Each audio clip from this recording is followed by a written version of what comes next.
Bismillahirrahmanirrahim. Here you are watching Mumtaz Digital. So we are here with a new episode of War on Narratives. Today we have invited one guest from our infrastructure department or the infrastructure sector. So they are doing a wonderful job in Pakistan for many years. Even before the CPEC, they were doing a business in the Pakistan. Now are taking a lead on different projects. One of the most prominent project on which they are working is the Russia Special Economic Zone. As we know, during the second phase, special economic zones will play a pivotal role to kickstart and accelerate the process of industrialization in Pakistan. Therefore, their role to build a special economic zone is very important. That's why today we have invited Ms. Joyce. She is the Director of Investment at China Road and Bridge Corporation. Thank you for joining for our program. So, first of all, let me know about our viewers about your company. So generally what your companies do, not only in Pakistan, in the globally. Then the next also explain somehow what type of work you are doing in Pakistan. Thank you for your question. Indeed, it's my great pleasure to be here today introducing China Road and Bridge Corporation. Actually, as you just mentioned, China Road and Bridge Corporation has been working in Pakistan for many years, even before CPEC. Last century, 1970s, CRBC was the foreign office under the Chinese Ministry of Transport, undertaking all the foreign aid projects for the Chinese government. Among these foreign aid projects, Karakoram Highway, the only land passage connecting China and Pakistan. I didn't know that about. It's a very huge program and people don't know about this. Exactly. It was constructed by us as well. And with regret and proud, around 800 workers sacrificed their lives in Karakoram Mountains. But we are glad to see that this land passage nowadays is becoming a crucial trade passage as well, connecting Pakistan and China. Apart from that, CRBC also implemented a series of KKH upgradation projects in Pakistan since 2008. Other than Russia Special Economic Zone, another important CPEC project we undertook is KKH Phase 2, connecting Havelian to Talcott.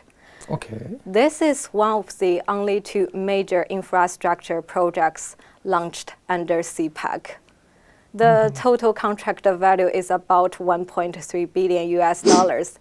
And with its construction, we actually shortened about 7 hours travel time for the local passengers. Okay, it means you invested 1.3 billion US dollar, and the most important thing is it has reduced the travel time by 7 hours. Definitely, viewers, it will help to increase the commerce activities, trade activities, and also help the Pakistani and Chinese traders to commute through this route. Apart from this Haveli, so what is other projects you are doing in Pakistan? Well, now we are working on Russia Special Economic Zone, located in KP province. This is the first landed special economic zone project under the CPEC framework.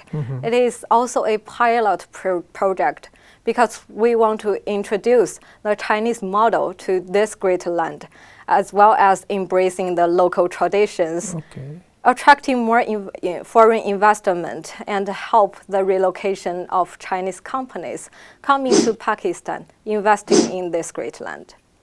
Okay, that's good. So you are constructing special economic zone Russia. So what is the status and what we can expect when it will be operationalized?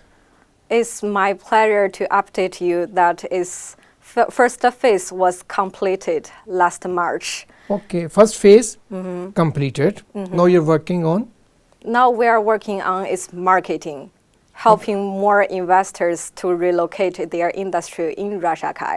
Okay, so what is the response from Pakistani side especially, because I know Chinese companies are more willing to invest. So what is the response from the local market also? We have engaged 23 companies in total. Among them, we have Chinese company, Afghanistan company, as well as local companies. We have signed the contract with the largest oxygen producer in Pakistan, Pakistan Oxygen. And we have also other medical producers and food processing units in Rashakai. With all of these 23 enterprises putting into operation, we are expecting around 80 billion PKR investment. 80 billion. So that's, I think, viewers, when we are looking around our investment situation in the Pakistan, I mean, it will be a good kickstart, but we can hope in the future it can also be enhanced to the another level. So now coming to the next part of our interview. So your company is working here from the very long time. You are also mentioned KKH. I think at that time, so we cannot recall how many jobs you have created, but after CPEC, coming to the CPEC or in coming to 2000, so how many jobs your company has contributed? Taking KKH Phase 2 as an example, it was launched under CPEC. The direct job opportunities we have provided is about 10,000 to locals. 10,000? Yeah. Among those are not only workers. We have also trained a numbers of local techniques, management teams to help us organize and manage that the whole was my project. next question, what we're training, but it's good you are sharing. So you have also trained them? Yeah.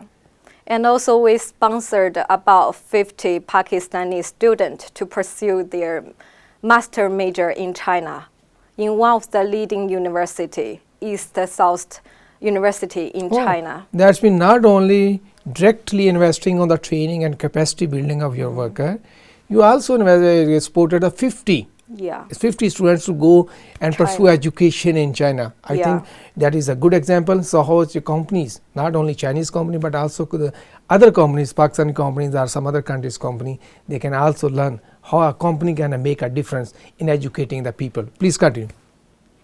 So coming to our KKH training program here in Pakistan, so how many people roughly you have trained? Well, roughly, because they have different technique requirements. So actually those 10,000 workers have undertook different training sessions, but in terms of different skills. So that means you worked with all employees who were employed on the KKH. And during the construction phase of a special grammar ratio, I'm sure you have created, must have created hundreds of thousands of jobs. But during the second phase, when we're coming to the industrialization process, it will bring more, you can say, the more jobs to the Pakistan. So when you are constructing either a special economic zone or KKH or other construction projects, and I know you are going to start a very big project soon, and hopefully. So how you take care of environment? So how you make it more green?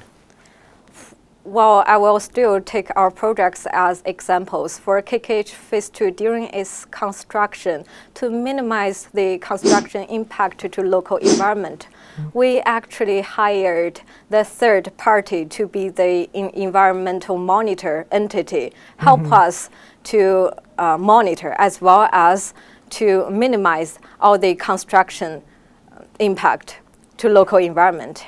And during the construction of Rashakai Special Economic Zone, we also conducted our environmental report in line with the local standards. So that means you are not just giving report yourself, you are hiring third party. So make it more open and make it so people can better understand. So after doing such a wonderful work, I must say the wonderful work, and especially when I came to know about KKH before the CPEC, so how you see your contribution is helping to the Pakistan economy? It has various dimensions. Directly, like we improved the local connectivity. We helped local residents to travel to different areas, reduced their travel times. This is the most direct impact we contributed to the local society. More importantly, we brought job opportunities, and we trained locals to help them improve themselves so that they can have a better self in the future, contribute to this society. Apart from that, those infrastructure projects we worked on are also of great importance to the bilateral relationship between China and Pakistan. As you are aware of, KKH is more than a simple land road. It also symbolizes the friendship between China and Iron Pakistan. brotherhood. Yeah. It symbolizes the iron brotherhood between the two countries. Exactly. And for Rasha Kai, our gate was designed by the Chinese commercial counselor with two bells. He became a designer. Yeah, he came up this idea that we should have two belts connecting with each other, one symbolizing Pakistan, another for China, so as to joint establish and construct CPEC Phase 2. Okay, that's wonderful. And the last, we are now coming to our conclusion of our interview. So what is your contribution of your company on the corporate social responsibility? How you are supporting the community? Give you a direct response. Last year, we, with regret, we heard about the loss suffered from the flood disaster. To help relieving the flood impact to local society, we donated about 100,000 USD to the flood relief funds, as well as some basic supplies to local society. Like food or medicine? Yeah, exactly. Okay. And we also helped the local hospital and government entities to fight against the COVID-19 by donating basic medical supplies and basic medical equipments. Okay, so apart from the economic activities, you are also supporting Pakistani community through their corporate social responsibility. And I can understand this, because when President Xi Jinping was talking about Pakistan, he was also asking Chinese company to invest more on the corporate social responsibility in the Pakistan. Thank you, Ms. Joyce, for your wonderful interview, and hopefully we will someday we will visit Rashiki Special Economic Zone to know more about your work and what type of companies are doing work there. Thank you, viewers, for watching our program. If you have anything to say or you want to give feedback, please visit our page on Daily Mumtaz and give us your feedback. It will definitely help us to refine our program, and we will come with another episode of this series very soon. Thank you. Allah Hafiz.